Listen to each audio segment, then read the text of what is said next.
धन्यवाद हो, प्रभु ने बहुमूल्य समय हमको दिया है। वैसे प्रभु का वचन तो सभी मेन ही है, प्रभु का वचन कोई मेन और शॉर्ट नहीं होता है। सभी प्रभु का वचन हमारे लिए भला है, अच्छा है। और फिर भी ये समय जो है हम मंडली के नियम अनुसार से सेवा करते हैं, जो 3 मैसेज इसमें होता है। पहला मैसेज हमने आराधना का मैसेज सुना और इसलिए हमने फिर पश्चाताप करते हुए मेज का भी अपने आप को जांचने का मैसेज भी सुना और उसके बाद हमने मेज से हमने भाग भी लिया। अब हम एक व्यवहारिक शिक्षा, जो मंडली में जो शिक्षा होना चाहिए, एक जो भी प्रभु देता है उस विषय में हम बात करेंगे। आइए हम लोग वचन की ओर जाएंगे। हालांकि मैं आज ऐसा कोई भी सेवा अटेंड नहीं करना चाह रहा था, मतलब कोई भी ऐसा भाग लेना नहीं चाह रहा था। प्रभु से प्रार्थना कर रहा था मैं। भाई जी ने मुझे कल फ़ोन किया था कि आप रेडी होना पड़ेगा। क्योंकि मुझे अब इस जगह में आने में मुझे बहुत डर लगता है। आप लोगों को वहाँ से देखने में तो ऐसा लग रहा होगा, लेकिन अंदर अंदर में डरता हूँ बहुत। जब मैं संस्थागत मंडली में था, ऐसे डिनोमिनेशन में सेवा करता था, उस टाइम में डरता नहीं था। क्योंकि वहाँ मेरे बुद्धि विवेक से मैं सेवा करता था, अपनी इच्छा में मैं सेवा करता था। मूसा के जैसे जीवन, मूसा जब 40 वर्ष तक उसने जब पढ़ाई किया, एजुकेशन पाया, वो प्रभु के लिए मैं सब कुछ कर सकता हूँ बोल के उसने अपना क्या लगाया था, बुद्धि और दिमाग लगाया था। लेकिन परमेश्वर ने उसको 40 साल पीछे कर दिया। उसके बाद जब परमेश्वर की दृष्टि में जब मूसा तैयार हुआ, लेकिन मूसा खुद की दृष्टि में तैयार नहीं था, है ना। परमेश्वर की दृष्टि में तो तैयार था, लेकिन मूसा अपनी दृष्टि में तैयार नहीं था। आज मेरे जीवन में भी यही अनुभव है। मैं सोचता हूँ कि अभी मैं तैयार नहीं हूँ, मुझे बहुत कुछ सीखना है ना। जब मैं बुद्धि से विवेक से अपने बल से मैं सेवा करता था, आज वो सारा बल और बुद्धि मेरा नाश हो गया है। इसलिए मैं यहाँ आने से बहुत डरता हूँ और ये सेवा लेने से भी मुझे बहुत डर लगता है। लेकिन परमेश्वर ने इसीलिए मुझे चुना है, ये प्रभु के उद्देश्य है। तो आइए हम वचन से हम कुछ बात देखेंगे। ये याकूब की पत्री से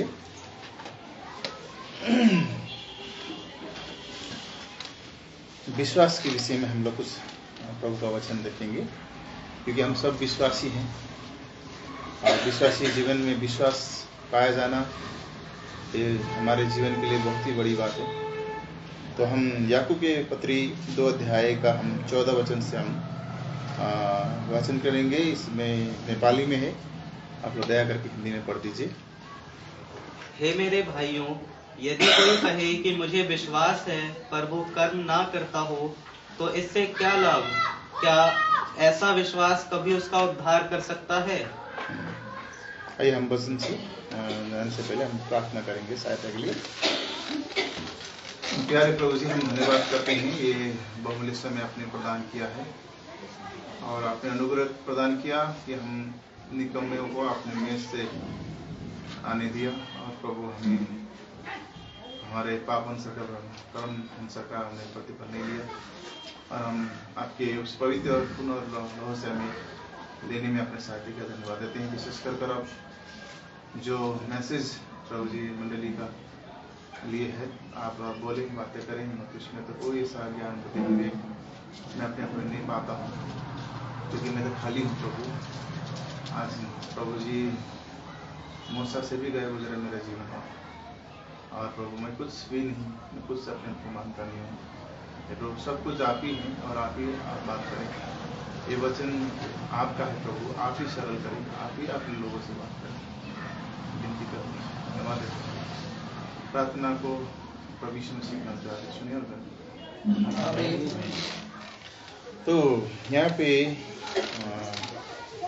विश्वास के विषय में लिखा है कि विश्वास जो है, यहाँ पहला वचन में ही लिखा है, यहाँ विनती कर प्रभु का दास, जो प्रभु का दास है, वो बोलता है कि पढ़ दीजिए हिंदी में। वही पद 14 और 15 भी पढ़िए, 16 भी पढ़िए, धीरे धीरे करके हम पढ़ेंगे। पहले 15 आयत पढ़ेंगे, 14 आयत पढ़ेंगे। हे मेरे भाइयों, हाँ। यदि कोई कहे कि मुझे विश्वास है पर वो कर्म ना करता हो तो इससे क्या लाभ? यहाँ पे लिखा है हे मेरे भाइयों, इसका अर्थ बहन को नहीं बोला है, ऐसा नहीं सोचना है। यहाँ भाई भी बहन है, बहन भी भाई है, क्योंकि हम परमेश्वर की दृष्टि में एक समान है ना। कोई बड़ा नहीं है, कोई छोटा नहीं है। प्रभु की दृष्टि में हम परमेश्वर को संतान है। वहाँ पे कोई बेटा और बेटी नहीं, हम प्रभु की दृष्टि में प्रभु की संतान है।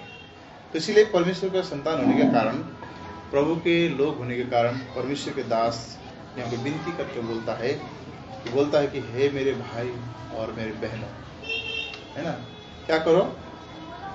यदि कोई कहे कि मुझे विश्वास है, यदि कोई कहे कि मुझमें विश्वास है पर वो कर्म ना करता हो, वो कर्म नहीं करता हो, तो इससे क्या लाभ? उससे क्या लाभ, है ना। विश्वास, हम बोलते हैं कि हम विश्वासी हैं, विश्वास करते हैं, प्रभु में आस्था रखते हैं, प्रभु में हम विश्वास करते हैं, बोलते हैं। लेकिन जो विश्वास जो है, तो विश्वास को हमें क्या करना है? अपने जीवन से प्रकट भी करना है, दिखाना है ना। जो विश्वास हम करते हैं, उस विश्वास को हमें क्या करना है? हम प्रभु से विश्वास करते हैं तो बोलते हैं, और हमें ये भी मालूम है कि परमेश्वर हमारे विश्वास को देख रहा है, जांच रहा है और परख भी रहा है, और हम कितने विश्वास में स्तर, किस स्तर पर में है, वो प्रभु हमको जानता है ना। लेकिन इतना ही काफी नहीं है। जो विश्वास का स्तरता है वो प्रभु जानता है, और अब हम विश्वासी हैं। मेरे दृष्टि में और परमेश्वर की दृष्टि में ये बात पक्का है कि मैं प्रभु में विश्वास करता हूँ, मैं प्रभु का अच्छा बेटा हूँ, अर्थात मैं प्रभु में व्यक्त करता हूँ। इतना ही काफी नहीं है। वो जो जीवन जो विश्वास के द्वारा हमें मिला है, वो जीवन क्या करना है? बोलिए तो क्या करना है? हमें उस विश्वास के जीवन को जीकर दिखाना भी एक क्या, विश्वास को क्या करना? प्रमाण देना, है ना। जैसे कोई भी हम काम करते हैं, अगर एक क्या बोलते सरकारी तौर से, जैसे कि मान लीजिए कि हमारे रजिस्ट्रेशन हुआ है संगति का, बेतल संगति का, तो इसका काम भी दिखना चाहिए, है ना। अगर काम नहीं होगा तो सरकार बोलेगा रजिस्ट्रेशन तो है, लेकिन इसका काम कहाँ है, ये क्या काम कर रहा है। इसलिए जो भी हम प्रभु की दृष्टि में से हम विश्वास करते हैं, उस विश्वास को हमारे विश्वास योग्यता को प्रकट करने के लिए हमें उसमें क्या करना है? उस काम के अनुसार प्रयोग भी करना है ना। इसीलिए हम कई बार विश्वासी ही बनते हैं, विश्वासी ही बन के रह जाते हैं, है ना। विश्वासी ही बन के रहते हैं, और विश्वास योग्यता के जो हमारे जीवन से काम होना चाहिए, जो काम दिखना चाहिए, हमारे वजह से जो भी प्रभु काम हमारे जीवन से होना है, वो काम हम रोक के बैठ जाते हैं। क्यों? क्योंकि हम विश्वासी बन जाते हैं, है ना। विश्वासी ही बनते हैं बस, उससे और कोई हमारे जीवन में लाभ नहीं होता। हालांकि अपने जीवन में अपने आप को तो लाभ होगा, लेकिन हमारे जीवन से और किसी को बेनिफिट नहीं होगा, किसी को लाभ नहीं होता, है ना। तो ऐसे विश्वास क्या है? परमेश्वर के वचन में लिखा है मुर्दा सम्मान, मरा हुआ विश्वास यहाँ भी बताया गया है ना। क्योंकि विश्वास एक अपने आप में क्रियाशील है ना। वो मरा हुआ में विश्वास हम करते हैं, हमारा विश्वास मरा हुआ में नहीं है। हमारा प्रभु यीशु मसीह आके मरता तो हम विश्वास करते, बोली तो। हमारा प्रभु यीशु मसीह आया, मरने के लिए आया, मर के मरा रह जाता तो हम विश्वास करते? नहीं करते। हमने किस में विश्वास किया? कि प्रभु यीशु मसीह हमारे पापों के लिए आया, मारा गया और गाड़ा गया, और तीसरे दिन में जी के उठा। उसके जी उठने पर हमने विश्वास किया है।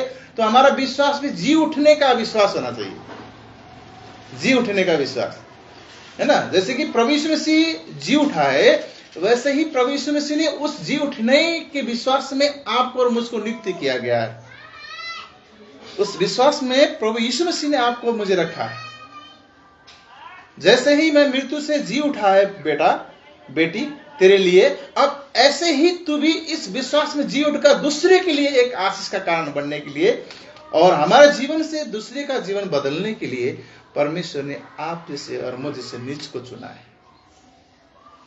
ये उद्देश्य को जब हम जानेंगे, समझेंगे और इस बात को जब हम पहचानेंगे तो हम क्या विश्वासी बन के तो नहीं रह गए? क्या हमारे जीवन से कोई लाभ है? या हमारा जीवन प्रभु यीशु मसीह की दृष्टि में कहीं मुर्दापन तो नहीं है ना? अगर हमारा जीवन आज मुर्दापन में नहीं है तो फल कहाँ है?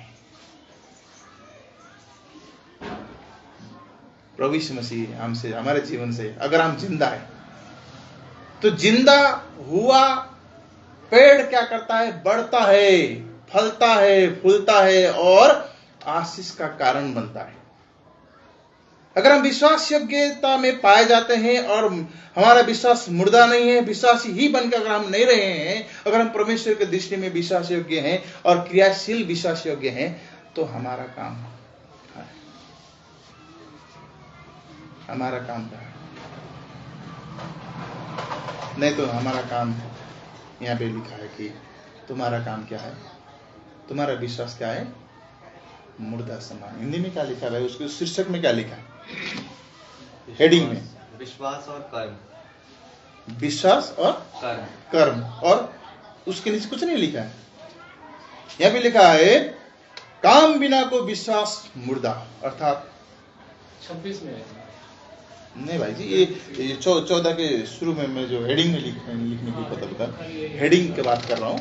यहाँ पे शीर्षक लिखा है, यहाँ पे लिखा है कि काम बिना को विश्वास मुर्दा, अर्थात जिसका विश्वास काम लायक नहीं है वो एक मुर्दा विश्वासी है। और मुर्दा विश्वासी क्या करता है? जब क्रियाशील होकर काम नहीं करता है, दूसरे के लिए बदबू का काम बन जाता है। जब हम मुर्दा विश्वासी बनते हैं, दूसरे के लिए हमें सुगंधित होकर, क्योंकि जहां पे फूल फूलता है वो सुगंधित होता है, क्योंकि उसमें जीवन पाया जाता है, वो बढ़ने का, ग्रोथ होने का काम करता है। अगर हमारा वो काम नहीं कर रहा है तो हम मुर्दा विश्वासी में हम अपने आप को पाए जाते हैं। तो अगर किसी वस्तु, अगर किसी चीज अगर मर जाता है तो हमारे जीवन को और सारी कलीसिया को, सारे लोगों को, मोहल्ले को क्या करता है? बदबू देने का काम करता है। कई बार हम विश्वासी ही बन जाते हैं और हम जहां बैठते हैं हमारे बगल वाले भाई का हमारा जीवन का बदबू पहुंचता है। बोलता है देखो देखो मंडली में तो दूध बना हुआ है, बाहर तो भूत बनता है ना? वो बाहर भूत बनता है। उसका जीवन वहां पे, वो भाई के आगे उसका जीवन प्रकटीकरण नहीं हुआ। उसकी विश्वास योग्यता का जो काम उसके जीवन से दिखना चाहिए था, उस काम के अनुसार उस भाई का प्रेरणा मिलना चाहिए था, उस भाई के लिए वो भाई एक प्रेरणा का स्रोत बनना चाहिए था, लेकिन उसी भाई का विश्वास के द्वारा एक दूसरा भाई का क्या हो गया? बदबू फैल गया। तो इसलिए यानी भी बताया है कि मेरे प्यारे भाई और बहनों, जो उद्धार तुम्हें मिला है, जो जीवन परमेश्वर ने तुमको सौंपा है, जो जीवन तुम्हें दिया है, ये मरा हुआ जीवन नहीं, ये क्रियाशील जीवन है और ये जीवित जीवन है। इसको अगर तुमने पाया है, अगर तुमने इसको वास्तव में इसको पाया है, कई बार बोलते हैं कि मेरा उद्धार हो गया, और उसको जीवन देखते हैं, उसका बात सुनते हैं, उसकी बोली सुनते हैं, उसका व्यवहार देखते हैं, तो लगता है कि बोलता रहा कि उद्धार हो गया, लेकिन उद्धार पाके भी तो आदमी मर सकता है। मरता है कि नहीं मरता है ना? मान लीजिए अभी मैंने उद्धार पा लिया, मैंने पापों को मान लिया और प्रभु यीशु मसीह के लिए अपने गुनाहों को सबको मैंने क्षमा मांग लिया और मैं निष्पापी, प्रभु की दृष्टि में निष्पापी में कहला गया, लेकिन मैं उद्धार पाने के बाद भी मैं गलत काम करता हूँ, गलत विचार रखता हूँ, दूसरे के लिए आदर नहीं बनता हूँ, विश्वास है तो जो परमेश्वर सौंपा है उस संसार पे मैं जीवन नहीं बिताता हूँ, तो मेरा जीवन क्या फिर डेट नहीं हो सकता है ना?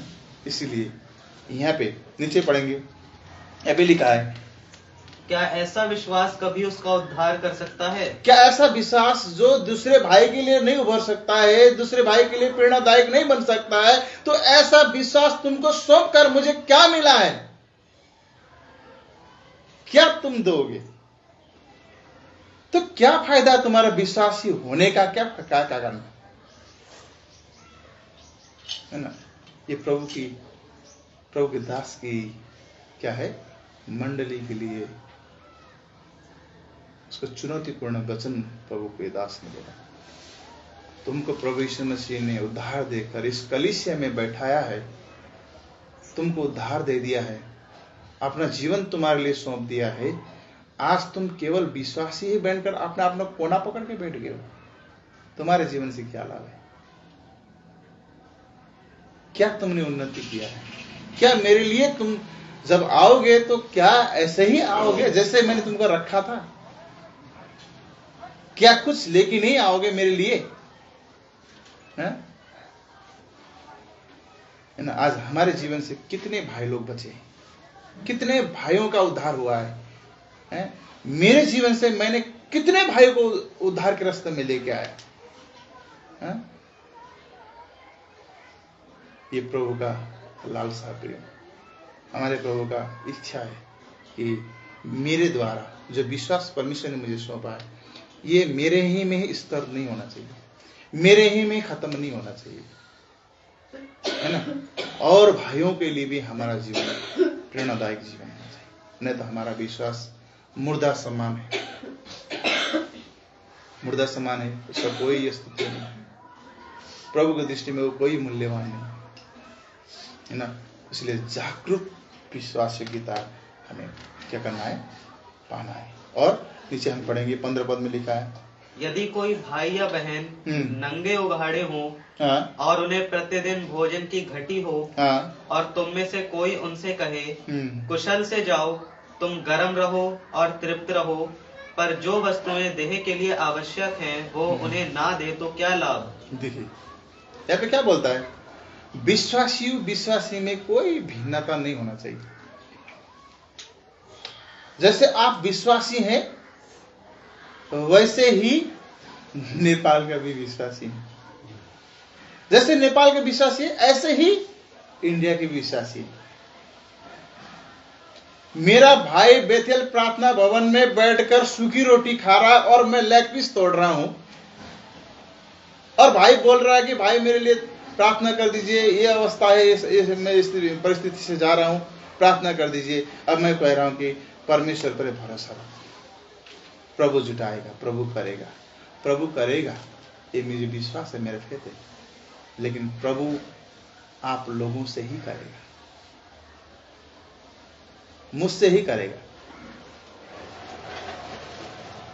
है ना? नहीं तो क्या है, एक मैं कर्म नहीं करता हूं तो मेरा विश्वास क्या है? मेरा विश्वास मुर्दा है? मेरा विश्वास क्या है? मुर्दा है। उस मरे हुए विश्वास को लेकर कैसे मैं प्रभु के आगे मुख दिखाऊंगा? कैसे मैं प्रभु के आगे जाऊंगा?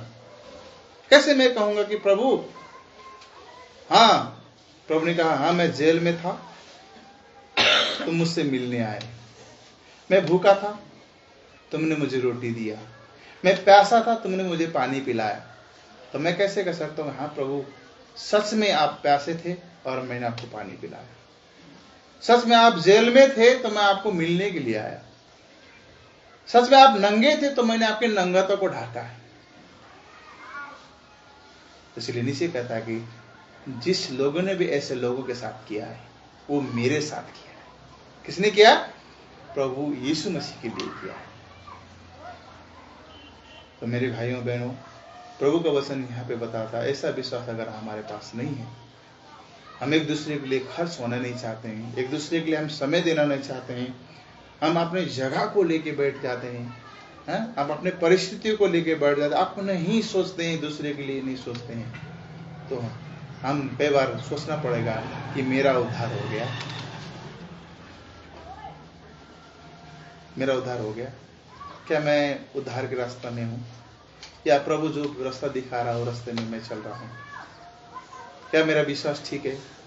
क्या मेरा विश्वास जो प्रभु यीशु मसीह ने सौंप के गया है वो जिंदा पाया जाता है, या मेरा अंतरात्मा मर गया है, या आज मुझे किसी का पुकार नहीं सुन रहा है, या किसी का मेरे प्रार्थना सुनाई नहीं हो रहा है? क्या है? कहीं ना कहीं तो हम पर कमी है, कहीं ना कहीं गड़बड़ी है। इसीलिए आज क्या ऐसे लोग हैं, प्रभु के दास लोग हैं, जो भूखे भूखे दिन बिता रहे हैं, और हम बोलते हैं विश्वव्यापी मंडली। विश्वव्यापी मंडली है, कलीसिया है, विश्वव्यापी की कलीसिया है। वो कलीसिया हमारी नजर आना चाहिए, हमारे आवश्यकता पर, हमारे उसमें वो कलीसिया नजर आना चाहिए। तभी हमारा जीवन क्या है, विश्वास क्या है, जिंदा विश्वास है। नहीं तो हमने मसीह यीशु को आगे रखकर विश्वासी का नाम का ठप्पा लगाकर हम सो गए हैं।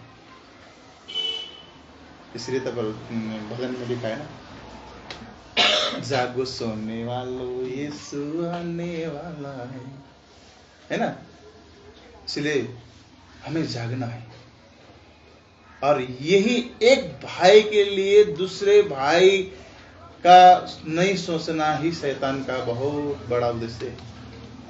क्योंकि अंत के समय में बाइबल में लिखा है कि बहुत से लोगों का विश्वास टूट जाएगा, बहुत से लोग भटक जाएंगे, बहुत से लोग जो है क्या करेंगे, प्रभु के विश्वास में नहीं पाए जाएंगे। लेकिन आपको और मुझे परमेश्वर ने जो विश्वासयोग्यता सौंपा है, अगर हमें वो विश्वासयोग्यता हमें अभी जागा है, मरा नहीं है, तो ऐसे मरे हुए भाई के लिए भी हमें क्या करना है, उभर के लिए उसके विश्वास को आगे बढ़ाने के लिए हमें उसकी प्रेरणा को, उसके कमजोरी को, उसको गलतियों को, नादानियों को, सबको समझकर उसके आगे बढ़ाने का हमें क्या करना है, प्रार्थना करना है ना। प्रार्थना भी करना है और कोशिश भी करना है।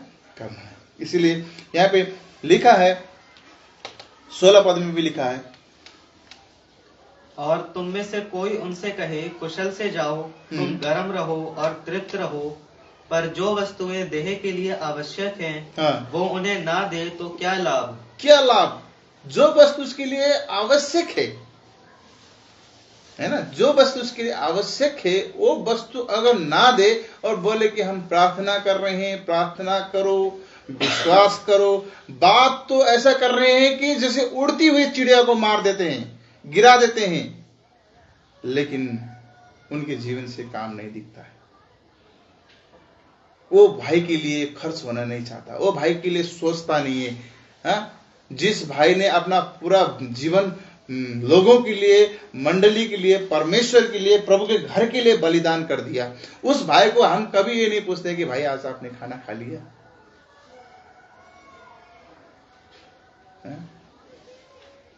क्या आपका तबीयत ठीक है? आप ठीक हो? हम कभी नहीं पूछते, और हम बोलते हैं हम परमेश्वर के जन हैं, हम प्रभु के विश्वासी हैं।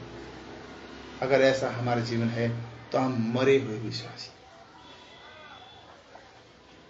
है ना। जो उसको चाहिए वो नहीं दे पा रहे हैं, तब भी हमारा विश्वास क्या है, मरा हुआ विश्वास। तो आज हम अपने आप को जांचें प्रियो। मैं एक उंगली आपको दिखा रहा हूं, 4 उंगली मेरे पास भी आ रहा है। क्या मैं जिस जीवन प्रभु ने दिया है, क्या उसी उद्धार में मैं बढ़ रहा हूं? अगर नहीं बढ़ रहा हूं तो मैं भी आज मरा हुआ हूं। क्योंकि बढ़ने का काम जिसने जीवन पाया वही बढ़ता है। मरा हुआ आदमी नाश होते जाता है, घटता जाता है। जीवन पाया हुआ आदमी बढ़ते जाता है, बढ़ते जाता है ना। तो आज हम जो विश्वास प्रभु ने दिया है उसको हम चेक करें, संकल्प करें। क्या प्रभु इसीलिए मुझे तूने चुना था? क्या एक भाई के पेट भरने के लिए तूने मुझे चुना था? एक भाई के गरीबीपन हटाने के लिए तूने मुझे चुना था? एक भाई का दुख तकलीफ को सहायता करने के लिए तूने मुझे चुना था? मैं बहुत ही आभारी हूं परमेश्वर पिता, मेरा धनवान होने का कारण आज मैंने पा लिया है। मुझे तूने धनवान बनाया, इसलिए बनाया कि एक भाई का पेट में भर सकूं। इसीलिए मुझे तूने इस संसार का धन दौलत दिया, धनी बनाया। और मैं धन्यवाद देता हूं कि तूने मुझे इस लायक के लिए मुझे चुना, नहीं तो हमारे चुने जाने में क्या है, धिक्कार है। हम बहुत से पैसे फिजूल कर देते, खर्च कर देते, दान कर देते हैं, लेकिन प्रभु के घर के लिए। मैं रास्ते में आ रहा था, भाई से बोला था हम प्रभु के घर में जा रहे हैं, क्या लेके जाए हम प्रभु घर में, क्या दे सकते हैं हम प्रभु घर के लिए? कुछ भी तो नहीं। हमने कहा खाली हाथ तो नहीं जाना चाहिए प्रभु घर। ये महेंद्र सिंह को आदर देने के लिए नहीं है, ये परमेश्वर को आदर देने के लिए। आज हम क्या कर रहे हैं इस मंडली के लिए? आज जब तक हम नहीं करेंगे ये मंडली सुखी की सुखी रहेगा, सुखी भूमि, बंजर भूमि रहेगा। ये कभी हरी पत्ती टाइने नहीं उगा सकेगा। इसलिए हम लोगों को ही करना है। ये कोई ऐसे मिशन से जुड़ा हुआ मंडली नहीं है जो लाखों रुपए डॉलर आ जाएगा, करोड़ों रुपए भेज देगा। एक फुल टाइम वर्कर कैसे पीड़ा एक फुल टाइम वर्कर ही समझ सकता है। फुल टाइम वर्कर रखे हुए जहां साबुन रखा हुआ था ना, वो रखे हुए जगह को हाथ रगड़ के मुंह धो के भी सेवा कर रहे हैं। कई जगह में ऐसा आज तो हम बड़े अच्छे से साबुन लगा के हाथ मुंह धो रहे हैं। कैसा मैंने जगह देखा है, सुनने में आया है, साबुन रखते महीना दिन हो गया, साबुन खत्म हो गया। अब क्या साबुन खत्म हो गया, दिलासा के लिए साबुन रखा हुआ जगह में हाथ डाल के मुंह धो के भी सेवा कर रहे हैं। और हम बोल रहे हैं हम विश्वव्यापी मंडली है। प्रभु आज पूछ रहा है कहां हो तुम, कहां हो? क्या तुम्हें यही विश्वास के लिए मैंने तुमको खड़ा किया?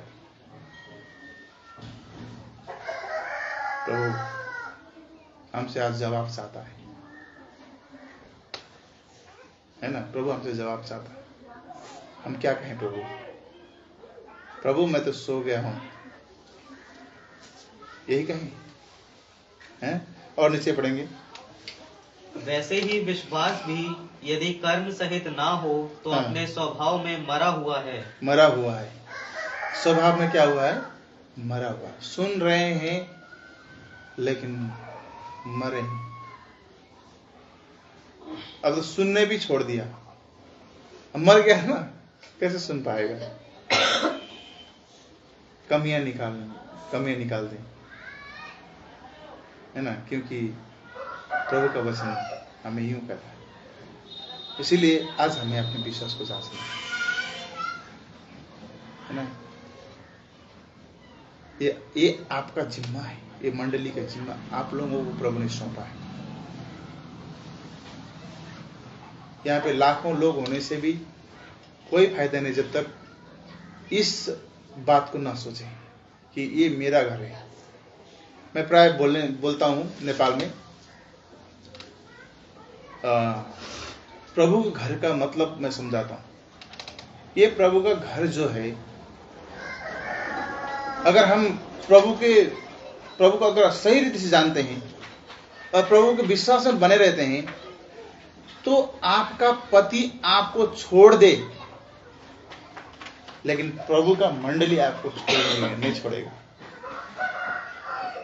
आपकी हरी बीमारी, दुखी दर्द में भी आपका इलाज करना पड़ेगा प्रभु को मंडली का। आप अनाथ आश्रय में जाना नहीं पड़ेगा आपको। आज हम नहीं समझेंगे तो जब बूढ़े होंगे तब हम पछताएंगे, क्यों मैंने प्रभु के घर के लिए कुछ नहीं किया। अभी भी हमारे मंडली में एक घटना घटा। 25 दिन हुआ था, एक लड़का गुजर गया और हमारे पास कफिंग बॉक्स के लिए भी पैसा नहीं था। तो मैंने कहा, हे मेरे भाइयों, हे मेरे बहनों, इसी बॉक्स में आज नहीं तो कल हमें जाना है। हमारा आंख कब खुलेगा?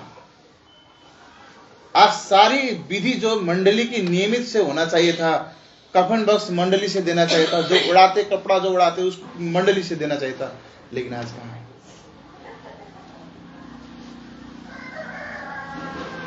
इसीलिए भी ये आपका कलीसिया है, ये आपका घर है, जब तक आप नहीं बनाओगे तब तक नहीं बनेगा। कोई आके बना देगा और हम चैन से बैठेंगे, मजे लूटेंगे, ये सोच रहे हैं तो हम गलत हैं। ये आप जीवित है, मरा हुआ नहीं है। तो हम अपने आप को जांचें। मैं ज़्यादा लंबा नहीं जाऊंगा, टाइम हो गया है। तो हम सबको सहायता करें। सबको जय मसीह।